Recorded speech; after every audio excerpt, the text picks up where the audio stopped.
So police have had their hands full at the Mariannhill Toll Plaza in KwaZulu-Natal, where they've arrested a man who failed to produce a gun license. 3 other people were arrested for allegedly drinking and driving. 6 accidents and 6 deaths were also reported in KwaZulu-Natal over the Easter long weekend period. Let's speak now to the N3 Toll Concession COO, Thania Dhoogra. Thania, always good to see you. Speak to us about how things are looking on the roads currently along the N3. Good evening to Bahina and good evening to your viewers. It's fairly busy on the N3 toll route at the moment. We're seeing current highs of about 1,700 vehicles an hour who've reached the Mariannhill Toll Plaza in a northbound direction. So those people are almost home, I assume. But we are still seeing about 1,000 vehicles an hour heading through the Mariannhill Toll Plaza, which means many travelers have actually left their journey still fairly late and they're going to be traveling through the dark. So yeah, it looks like it's still going to be quite busy on the route for a number of hours still. About 1,000 vehicles you say you're seeing travelling through that route an hour. Is that traffic that is in the main leaving KwaZulu-Natal? Yes, for the most part, the 1,700 vehicles that I just spoke about going through the hook, they've left from KwaZulu-Natal heading northbound into Gauteng. We're seeing about 1,000 vehicles or so similarly going southbound also into KwaZulu-Natal. But that is pretty much in line with our expectations. The bulk of the traffic is heading back into Gauteng. And how does the flow of traffic, or at least the volume, in fact, of vehicles on the road over this Easter long period compare to, let's say, the same time last year and the year before? Well, typically or historically, the patterns for Easter were excessively busy, but we have had a number of incidents that have happened in recent years, which has changed the flow of traffic and the patterns that we've experienced.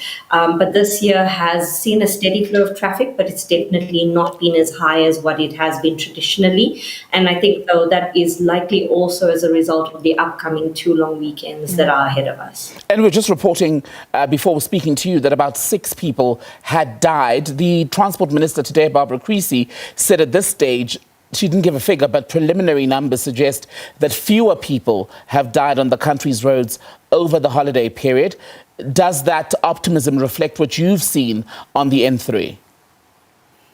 Yes, it does definitely seem to be in line with what we've seen. For example, today we have not reported any crashes on the route and definitely nothing that's caused any significant disruption to the flow of traffic. That has been pretty much the course over the weekend. There have been a couple of incidents that have impacted traffic flow, but nothing so significant that the road was closed, for instance. I'm really hoping that all of our road users are going to do their bit and continue to help us to keep that statistic as it is. We'd really like everyone to get home safely and, reach their destinations, especially now, as I said, heading into the evening. It was partly cloudy earlier and, now we're actually in the dark pretty much on the route. That just means that road users need to increase that level of alertness and vigilance while they're driving and allow themselves more following distance so that they can increase their reaction time. As it's becoming dark, it becomes more difficult to see and our reactions are obviously influenced by that. And the Transport Department will give us the final figures in terms of road deaths, etc. But from your observation, is there a number that you're aware of in your jurisdiction over the course of the Easter long weekend? Nothing that's been officially released to us. Unfortunately, law enforcement will confirm those statistics, so I unfortunately can't confirm any numbers. And I'm curious then, Thania, if indeed, and this is good news, if fewer people have died on the country's roads over the holiday period, I'm wondering if it's to do with better behaviour or the suggestion that perhaps fewer people may have travelled for whatever reason.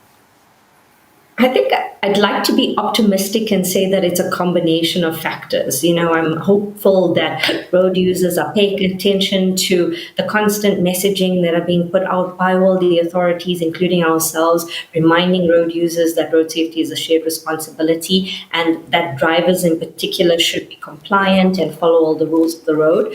But also I think that, the presence of law enforcement, and especially all of those blue light visibility on the road and those law enforcement initiatives that they're carrying out, that definitely also plays a part, because it reminds road users that people are always watching, whether it's law enforcement or other road users, and that we all, as I said, have a very important part to play. As the Minister of Transport said with that campaign, it begins with me, and we all have to take personal responsibility for it. I'm really hopeful that what we're seeing on our roads at the moment is indicative that people are taking that message on board. And that's the test, isn't it? Personal responsibility, because you and I well know that law enforcement is already so stretched over the holiday period. They cannot police every kilometre on every highway. So we need to get to a point where even if there isn't a roadblock or a traffic official, people still behave.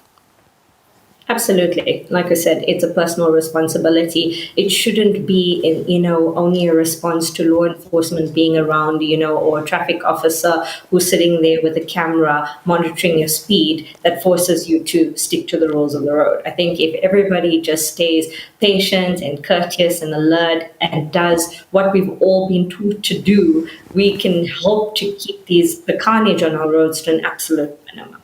Thania Dhoogra, good to talk to you. Thania is the M3 Toll Concessions COO.